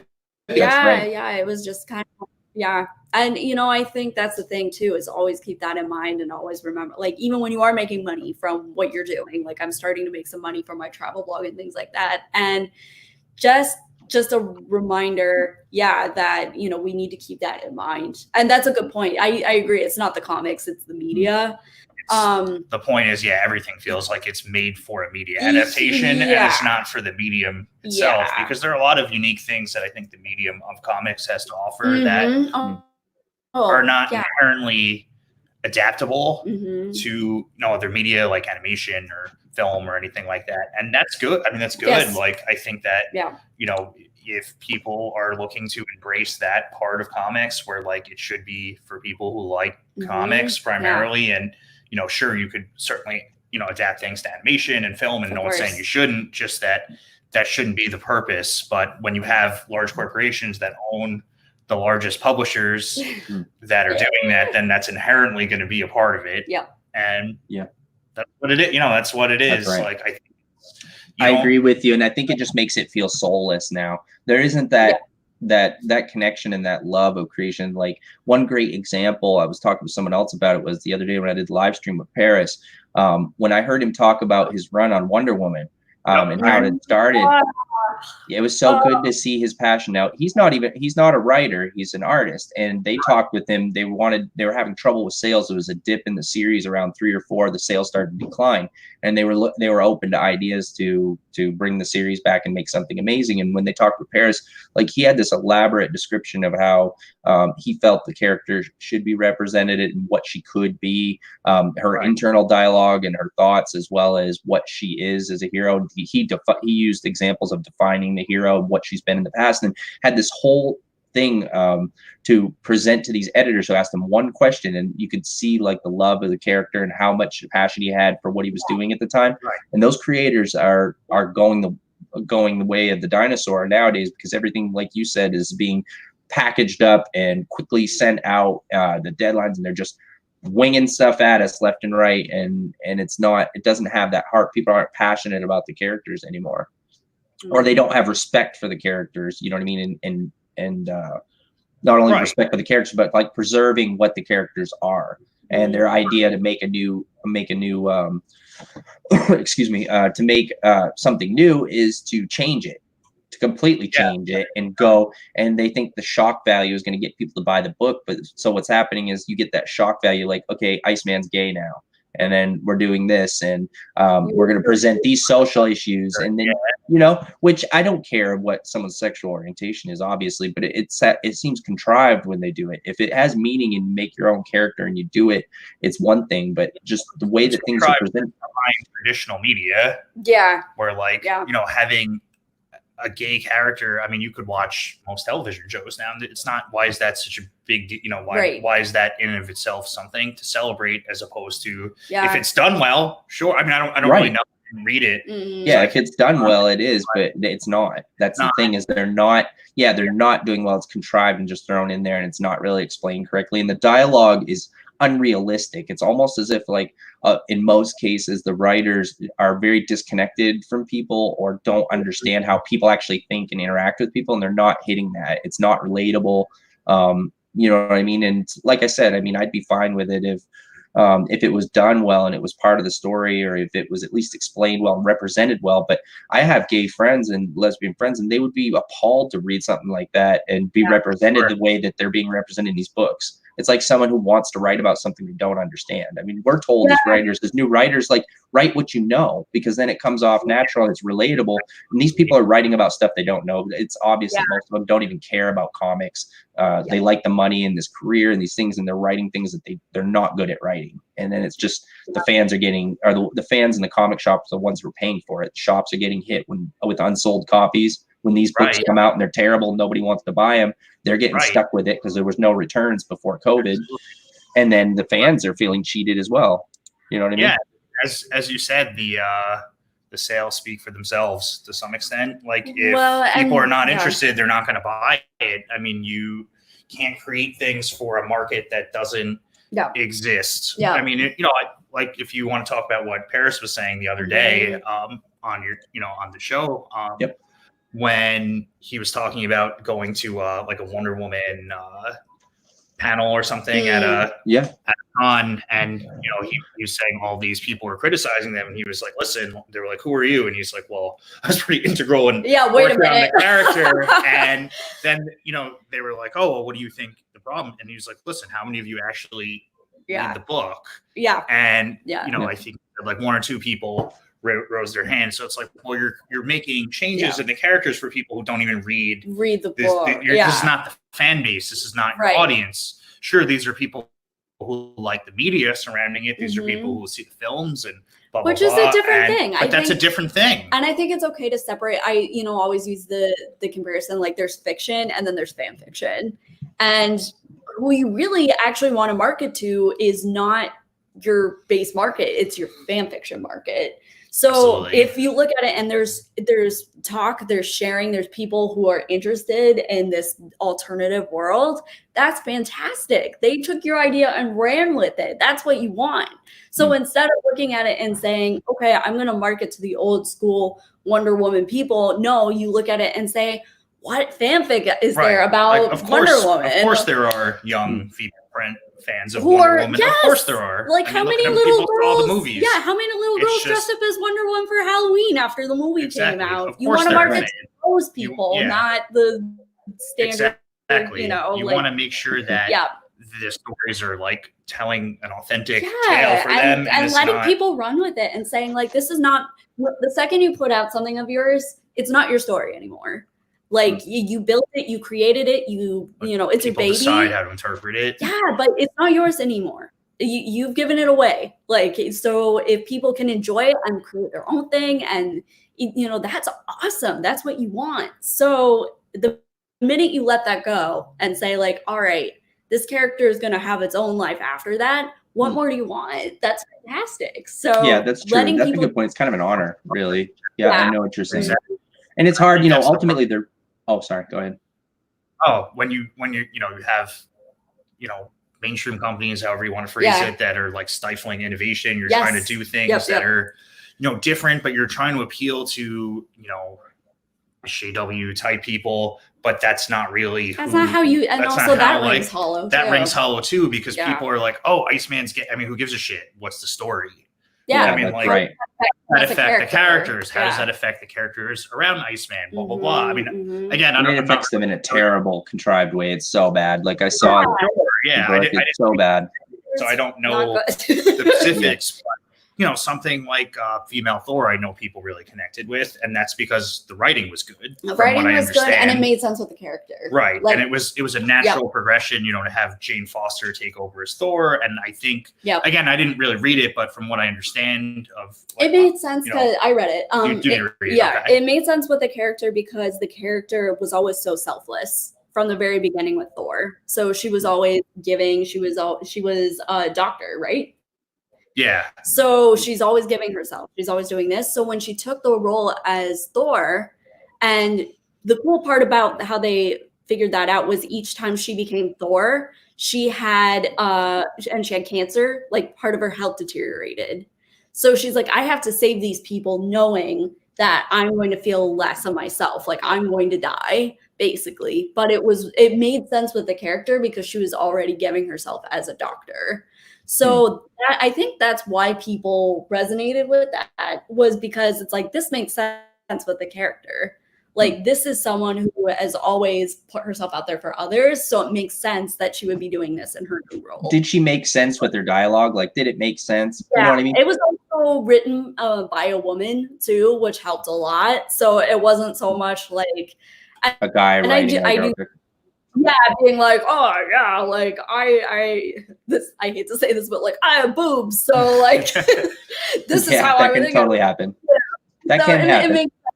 It can happen, and so I think it was really good the way they did that. That was actually the best transition of I've seen. But yeah, but overall, it's not done very well. No, that was like the general. one. The Yeah, whole, where I was like, this makes sense. That whole yeah era of like passing the torch or whatever. And they did they did Riri Williams for Iron Man.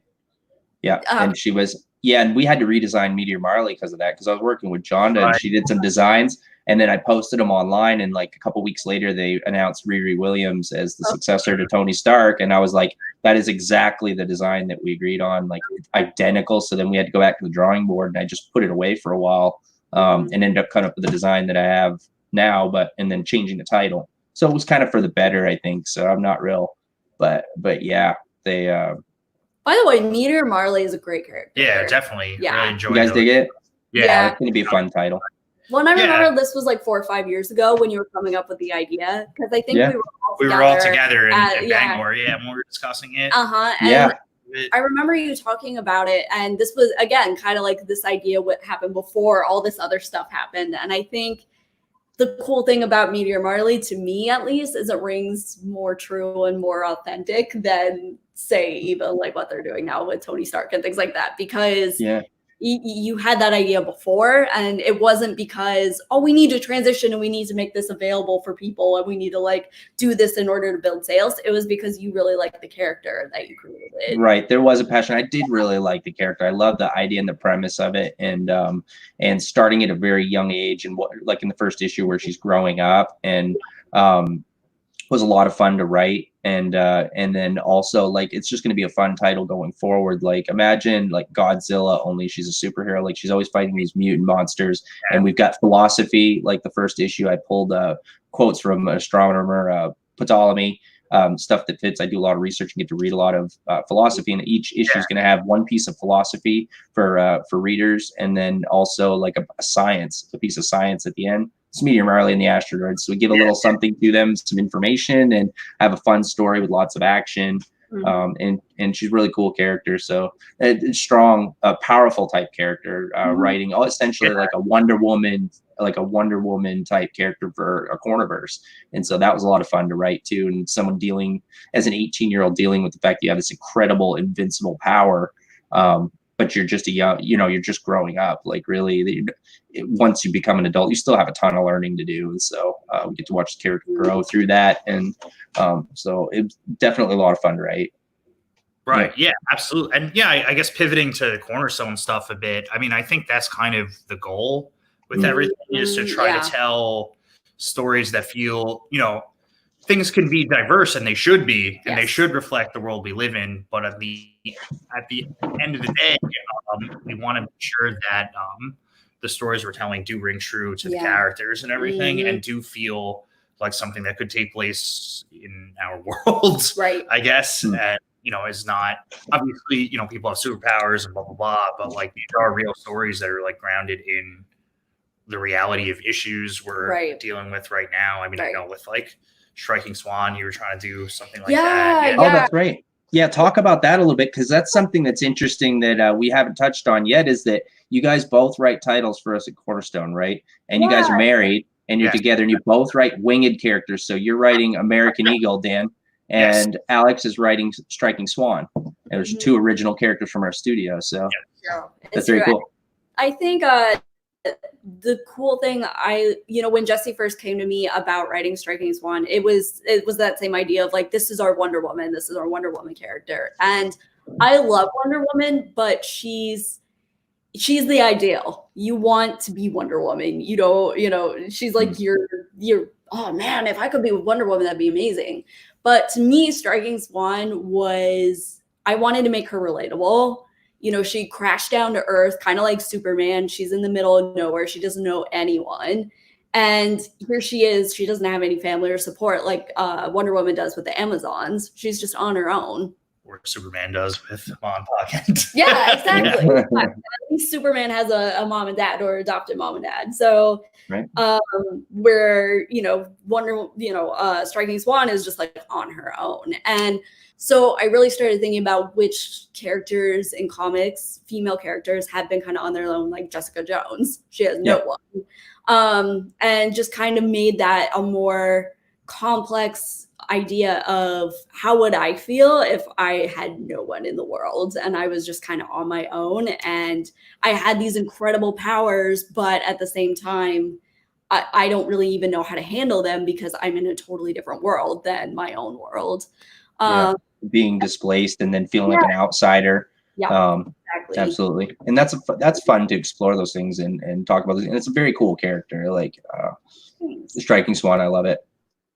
Love it. Yeah, and I think it was cool because Jesse and I were able to kind of, go back and forth and think about, okay, how are we going to present this character? And we did end up kind of just changing the whole kind of pivoting from what we were thinking about having in the first place. So, and you kind of did the same with American Eagle. Oh, yeah. I mean, he's actually like, as you probably know, he's a Japanese guy, and his whole, he's fighting in Vietnam, and the first arc is a flashback, and the whole idea is that his whole family was sent to an internment camp during World War II, and that's kind of why he ended up suiting up kind of because of that to help his family. So that's very different than, say, like Captain America, a totally different motivation, totally different type of character, kind of talks to a different side of America, but at the same time is showing how things really were. So, that's kind of. And you had personal inspiration for that as well. I think when we talked, if you were comfortable talking about it as well, you said there's a personal inspiration. You were saying, because you know somebody who served. Oh, yeah. But I'm not going to talk specifically now. Yeah, but, no, that's why I kept it. Yeah, I just wanted to ask you first that as a courtesy. Yep. Yeah, but anyway, the idea of the character is to sort of explore this side of American history that is not talked about as much. I mean, we see Vietnam, and it, certainly looks somewhat like, not that Vietnam is a celebrated war, but it goes in a very different direction than, say, like an Apocalypse Now or something like that. And I actually used the book Dispatches by Michael Herr, which Apocalypse Now is sort of draws inspiration from. So I drew my own type of inspiration from that book. And that's like the #1 firsthand account of, Vietnam from War Correspondents. So I took that book and I was like, okay, like here are some of the things that I think are not really talked about. And I'm going to use this book and this character to explore these issues of, but, also make it something very action oriented and exciting and interesting, but cool. Also really talk about like, not that America is the best or the worst, but just like, this is how it was. And like these issues, have these issues in terms of like, detainment and things like that, if it extended to like the war on terror and things like that. So it's meant to explore those kind of issues in a really like, character driven kind of way. Yeah. And I think you do a great job of that. The character, he's distant enough because that's who he is as a character, but he's relatable enough too. And you empathize with him a lot. So that's cool. Oh, that's cool. No, sorry. You guys probably get the feedback. The little guy there, Oh, no, no worries. Okay, cool. Yeah, I was getting ready to mute it so that way everybody can, babies. Babies, they do stuff. I bet there's something like it's been 5 years since we've seen your kids. Yeah. So I'm sure there are a lot of yeah, I've got a bunch of them now. Well, I have a 16-year-old, 11-year-old, and now a newborn. So, yeah. Your oldest was probably like 11 or 12 last time. Yeah, he was last time. So now he's a teenager, has a girlfriend. Grow up. Yeah. And he's upset because he can't see her because we have COVID, and she lives a town over, and so he was real upset with me about that. And we're quarantined. You know what I mean? Got a FaceTime, I guess. Yeah, that's right. They got devices. They're both in contact. That's how I was living in Italy when we first started dating. And I think for like the first 8 months of our relationship, it was like, it was like that. It was like that. So I think we only saw each other a few times, but it could work. Yeah. That's amazing that you guys made it work like with the long distance. Yep. That's very cool. We were both very independent at the time. And so I think it was like, okay, this is great. Like we're distant enough where we can live our own lives. But then it was like, no, I think if we're going to make this work long term. And it's so cool that you guys have both been traveling. You know what I mean? You guys travel together and write together, and you get to experience all these things together. It's so cool. Yeah, I love watching you guys. Essentially, you guys' tour, your world tour. Like you guys Yeah. Well, we're not done yet. Hopefully. Hopefully we're not done yet. Hopefully we'll get back to it. Yeah. Maybe by the fall or something. We'll see. We'll see. That must be extremely hard for you guys, like, because you guys have done so much traveling now, cooped up. Like, I don't do a lot. I'm pretty much an introvert, so this is my home. Like, this is like they could like quarantine. Like, yeah, okay, bring it on. I'd do this anyway.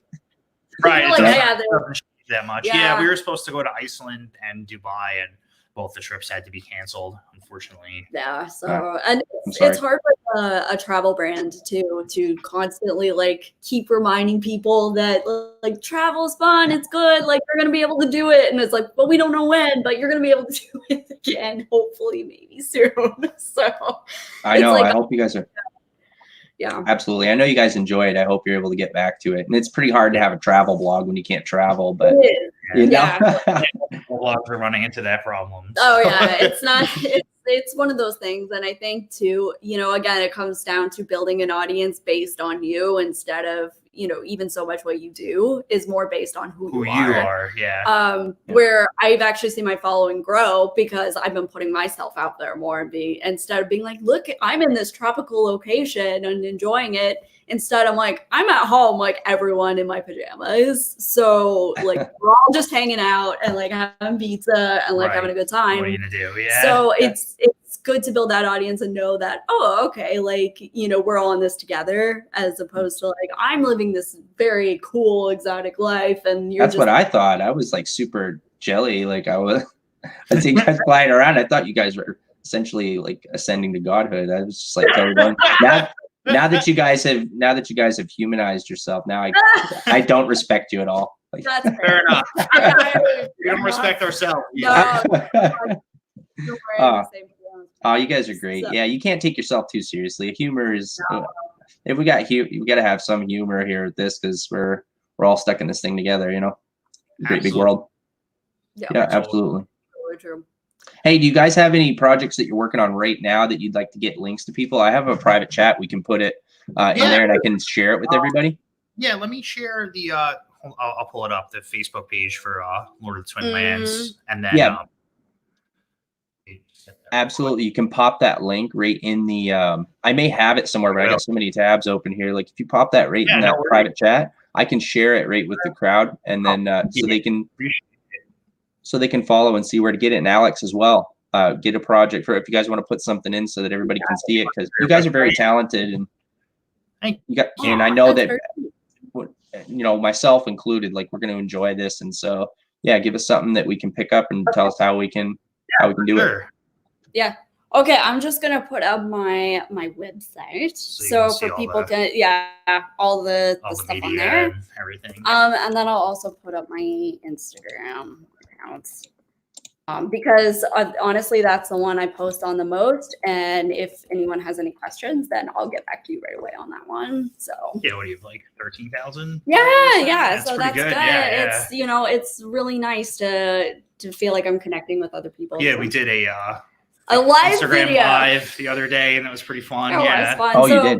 Yeah, we're thinking about doing that, or at least I'm going to do it once a week from here on out. So if anyone wants to join at any time, it's usually, I think, going to be at 6 p.m. on Thursdays. So, and then on my Instagram account. So now, can I tell some embarrassing stories about you guys? Well, they're not super embarrassing. Okay. Okay. The first one's Dan. Okay, and I was saving this one. I remember. Alex wasn't with us, but when we did the Bangor convention, they had a live going on downstairs, and so Dan and I had moseyed on downstairs to go mingle and go see what was going on, and then they had a live band. Okay, so I walk in, I'm a little bit ahead of Dan. Dan had literally been in Maine for 20 minutes. Like you guys just came in there, remember? And we ordered food. Like he's literally only in Maine for 20 minutes. Okay, so we go inside of the downstairs where the bar area is, and they got the live band, and there's a guy up on stage talking on a microphone, and he's really loud and in your face and talking. He had a mohawk, and I'm like, okay, so there's a punk band down here. This is cool. I was like, I like punk music, you know what I mean? And then he goes, he's talking, and then what happened? Oh, the bouncers went up to the stage, and the band was all behind him, kind of like they were like in a semicircle behind him. They're all pushed to the back of the stage, and apparently what had happened was somebody was hammered in the crowd or messed up on something, and they went up on the stage and grabbed the mic and took over Okay, so we didn't know that, and then I was surprised. Like the bouncers went up on the stage and told him to get down, and so he's getting down, and they're kind of walking with him, and he's snapping like there's something wrong with him. You can see it coming, and he turns straight to Dan, and he goes, "Who am I?" Or what was it he said? He said he's like, "Who am I? What am I doing here?" And Dan's like, "I don't know." And then the bouncers all grab him and like pull him right out the door, like. And the dude was huge. Like he was a big dude. Like they had 5 bouncers on him, and the manager was there too. All of them had their hands on him, just taking him out. They got in a fight, and he was bleeding off the side of his head. It was wild. I was what is going? I was like, what is Maine? Like, what is happening? I was like, dude, not normally like that. Like that was just such a freak accident. That was a pretty intense party. Yeah. And then you guys were on tour, and you guys went traveling around. I know you did some more cons, and then you guys met up with what was it, Craig Blake and stuff. And the embarrassing story I was going to tell for Alec, I have to ask permission though, out of respect though, is the condiment challenge. The condiment challenge. You remember that? Oh no. Okay, you could share it, but no, I don't. I'll let you do it. If not, we can keep this. So I maybe it was a few drinks in. I don't know. I think this was at Craig's house. This was at Craig's house. Yeah. You guys streamed it live. Craig did. Craig did, yeah. Because I knew he was taking a video, but I didn't know it was live. So my parents were like, what is going on? Like, all right. Mayo. It's so gross. So I think it was a few drinks in, and we were all partying. Probably more than a few. Yeah, and Craig is like, hey, mustard or mayo challenge. So anyone who can like get mayo squirted in their mouth for like 3 seconds or something wins a prize or a shot or something like that. And I'm like, I'm from Montana. I like my mayo. And then so I did it, but I didn't realize he would like post it everywhere. So like, oh my God. So funny. I was getting messages from people and they're like, what? I didn't forget about it. He's like, I was just being nice. I actually didn't forget about it. That was when I knew you were a keeper. So. Yeah, that's true. Awesome. He's like, we're gonna get married, you nail-loving girl. Oh my God, you guys are great. Yeah, so that's why I wanted to share it. I just thought I'd give a little story there, but yeah, you guys are so cool. We'll have to have you guys back on. Absolutely. No, this was a lot of fun, man. We really enjoyed it. Oh, cool. Yeah, you guys are great. It was so good to see you. It's been 4 years since I've seen you guys. So. I mean, we talk on the phone on occasion, but I don't think I've seen you face to face. Yeah, like actually seen you guys like since it's the first time. And even then it's just, it's digital. But I think that's important. And that's another thing I was talking with Jesse about coming together is something that's important to us indie people all coming together as well and connecting and creating things and being creative. I think it's going to be important for the way the market's changing going forward. And also, like, I like all you guys. You guys inspire me, like I said. And so, man, no, you too. We like you too. We like you too. You need that whole community to cross promote and push everything forward. Yep. So it's good, like we at least have the apparatus for that. We have each other. Yeah, that's true. We have each other. Yeah. We have our voice. Yeah, absolutely. We have each other, and we'll give us our voice and be able to share with people who want work like this. So that's important to be able to work together like that and get it to where it needs to be. Because if not, nobody's going to come by and do it for you. Nobody's going to grab you and make you do it. Nobody's going to hand you the opportunity. Like it's just going to take work and time. And so, Yeah. And it's even if I'm unsuccessful, if I'm not able to get to that point where I can do it, and I do essentially do the F word, which is fail. At least we're together and stuff. And I enjoy you guys' company, and everybody in the studio has been great. Like, yep. Yeah, even just for that, it's a value to me. Yeah, absolutely. You're not failing because we'll buy your book. There you go. You will. Okay, I got 1 guaranteed sale, so you guys all heard it here. I kicked in $50 for your last Kickstarter. So. Going to be my best customers right here. You guys, would you mind buying a couple million of them? I mean, like, I'd like to make the New York Times list. I mean, you offered one, and I mean, you just, yeah, okay, maybe not. Might as well have $500,000, yeah. Put you down for $500,000. Okay, I'll pencil it in, and then if you change your mind later. Fair enough. Awesome. Well, yeah, I definitely have to split. I'm going live later tonight, but I want to let you guys know that it was good to see you, and we're going to do more of these. We're having fun. Absolutely, it was a great time. We're going to do a lot more of these. These Chillasodes are just going to be us getting together throughout all of this in the creative process. We can talk about our work and everything. Yeah, that'd be fun. if I don't schedule you sometime and you have a new project or you have something else that you want to promote as well, or something you want to get some content, give me a shout. This is an easy setup. I can go live in like 5 minutes and we can just bang out some content and put it on there so people have a link to go to. You know what I mean? Yeah, so they can see you. Having that FaceTime and with the creator and being able to see it is good for it, you know? I absolutely agree. All right, man. We'll talk to you soon. Thanks. All right. Ryan. Thanks, Ryan. Absolutely. Anytime. Good to see you. Good to see you too. Bye. Okay, bye. All right. Well, thank you for joining us, everyone. I appreciate you guys. Thank you so much. That was great having Dan and Alex. They've been my good friends, and Dan actually was one of the decision makers for me getting into Cornerstone Creative Studios. He's a very talented guy, as you can see. He's very intelligent, and Alex as well, and they're great, really good people. And so this was great for me personally, just because it's been so long since I've seen them, and they're my friends. They live in New York, and like I said, they travel, so it's hard to catch them. But you know, these Chillasodes are that my friends in the industry, the people I've been working with for many years. We want to share that with the public. We want you to be able to come and see what Cornerstone is like, what our creators are like. We're all good people, very talented people as well. So the links are in the chat. If you guys would like to take a look at the projects from Dan and Alex. Alex has been very successful with their travel blog, and they've done a lot of traveling. So there's a lot of information there for all of you. And Dan as well, Lord of the Twinlands is going to be coming out pretty soon. And the pencil and ink work was done by Richard Parada from Marvel and DC. He was a professional inker for 12 years at between Marvel and DC. So it's going to look good. It's a handsome book. So go take a look at that. And other than that, hit subscribe and hit the bell for notifications. So that way you can catch our streams when we go live. We are going to have amazing guests next week. We have Bad Mary Band is going to be coming in Tuesday, and they're going to be speaking with us. And I kind of give them a shout and hinted about doing something live. And so maybe they will be doing something. They have been doing a lot of live acoustics as well. So you can imagine acoustic punk music. But either way, like, I'm going to be happy to talk with them and find out what's going on in the punk scene. We have Andrew Cosby coming in next Thursday at 10. These are all at 10 p.m. He's going to be our guest. He's the co-founder at Boom Studios.